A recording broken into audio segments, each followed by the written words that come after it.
Hi పిల్లలు, ఈరోజు ఇంకో కొత్త స్టోరీ తెలుసుకుందామా? ఒకానొక కాలంలో పచ్చని పొలాలతో చిన్న చిన్న ఇళ్లతో సంతోషంగా జీవించే ఒక గ్రామం ఉండేది. ఆ గ్రామంలో ప్రజలందరూ కలిసి పనిచేసేవారు. అందరూ ఒక కుటుంబంలా కలిసి ఉండేవారు. ఏ గొడవ లేకుండా, ఏ బాధ లేకుండా చాలా హాయిగా జీవించేవారు. ఉదయాన్నే పొలానికి వెళ్ళి పొలం పనులు ముగించుకొని సాయంత్రానికి ఇంటికి వచ్చేవారు. సాయంత్రం ఇంటికి వచ్చాక కుటుంబంతో గడిపేవారు. కుటుంబంతో కాలక్షేపం చేసేవారు. అలా ఆ గ్రామంలోని ప్రజలందరూ చాలా సంతోషంగా జీవించేవారు.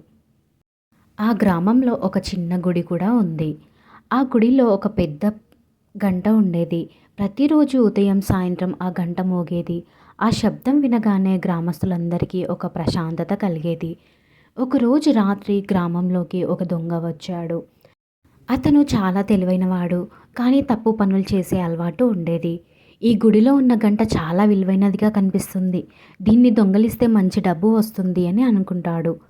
రాత్రి ఎవరు లేని సమయంలో మెల్లిగా గుడిలోకి వెళ్ళి ఆ గంటను తీసుకుని అడవిలోకి పరిగెత్తాడు. దొంగ పరిగెత్తుతుండగా గంట గనగన అనే శబ్దం చేస్తుంది. అయ్యో, ఈ శబ్దం వల్ల నేను పట్టుబడిపోతానేమో అని భయపడ్డాడు. అందుకే అడవిలో ఒక చెట్టు దగ్గర ఆ గంటను దాచేశాడు.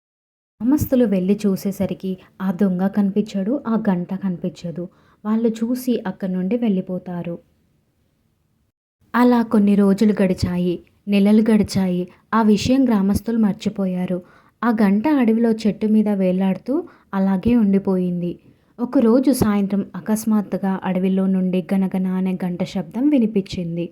గ్రామస్తులు ఒక్కసారిగా భయపడ్డారు. ఎవరు గంట కొడుతున్నారు? అడవిలో ఎవరైనా ఉన్నారా లేదా, లేకపోతే ప్రేతాలా అని భయపడ్డారు. అలా ఒకరితో ఒకరు మాట్లాడుకుంటూ చివరికి ఆ పుకారు మొదలైంది. అడవిలో ప్రేతాలున్నాయి, అవే గంట కొడుతున్నాయి అని భయపడడం మొదలుపెట్టారు. ఆ తర్వాత గ్రామస్తులు అడవిలోకి వెళ్ళడం మానేశారు. కానీ అడవి వాళ్ళ జీవితానికి చాలా అవసరం. కట్టెలు కావాలి, వేటాడాలి, పక్క గ్రామాలకు వెళ్ళాలి. ఇవన్నీ ఆగిపోయాయి. రోజు గంట శబ్దం వినిపిస్తే గ్రామస్తులు ఇంకా భయపడేవారు. కొంతమంది గ్రామం వదిలి వెళ్ళిపోయారు కూడా. ఆ గ్రామంలో ఆ గంట శబ్దం ప్రేతాలే చేస్తున్నాయి, దయ్యాలే చేస్తున్నాయి అని భయపడేవారు. ఆ గ్రామంలో నివసించే ప్రజలందరూ ఊరిని వదిలిపెట్టి వెళ్ళాలని నిర్ణయించుకుంటారు. ఆ గంట శబ్దం వినిపించగానే ప్రజలందరూ భయపడుతూ ఎవరి వీళ్ళకి వాళ్ళు పారిపోయేవారు. అలా అందరూ ఆ ఊరిలో భయపడుకుంటూ ఉండేవారు. ఇంకా వాళ్ళకి ఏం చేయాలో అర్థం కాదు. అదే గ్రామంలో ఒక తెలివైన అవ్వ ఉండేది.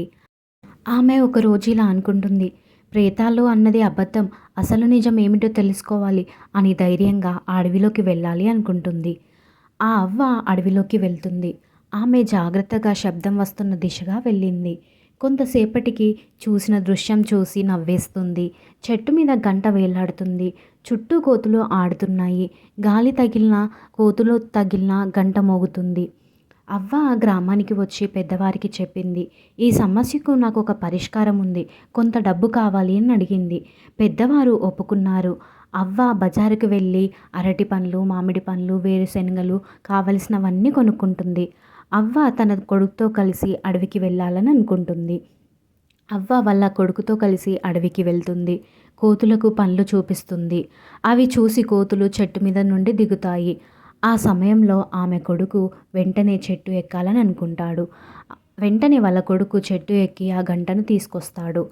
అవ్వ గంటతో గ్రామానికి తిరిగి వస్తుంది. గంటను తీసుకొస్తున్న అవ్వను చూసి గ్రామస్తులందరూ ఆశ్చర్యపోయారు. ఈ అవ్వ ఈ గంటను ఎలా తీసుకొస్తుంది, ఎలా సాధ్యమయ్యింది అని అనుకుంటారు. అవ్వ వాళ్ళ దగ్గరికి వెళ్ళి జరిగిన విషయమంతా చెప్తుంది. అది విన్న వాళ్ళు చాలా నవ్వుకున్నారు. ఇన్ని రోజులు మనము మూర్ఖంగా భయపడ్డామేమో అని అందరూ అనుకుంటారు. అందరూ ఆ అవ్వ తెలివిని మెచ్చుకుంటారు. పిల్లలు, ఇందులోని నీతి ఏంటో అర్థమైందా? మూఢనమ్మకాలు నమ్మకూడదు. భయానికి బదులుగా ఆలోచించాలి.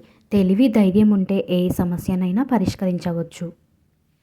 పిల్లలు, ఈ స్టోరీ మీకు నచ్చిందా? నచ్చితే ప్లీజ్ BRR టీవీ ఛానల్ని సబ్స్క్రైబ్ చేసుకోండి, లైక్ చేయండి, షేర్ చేయండి.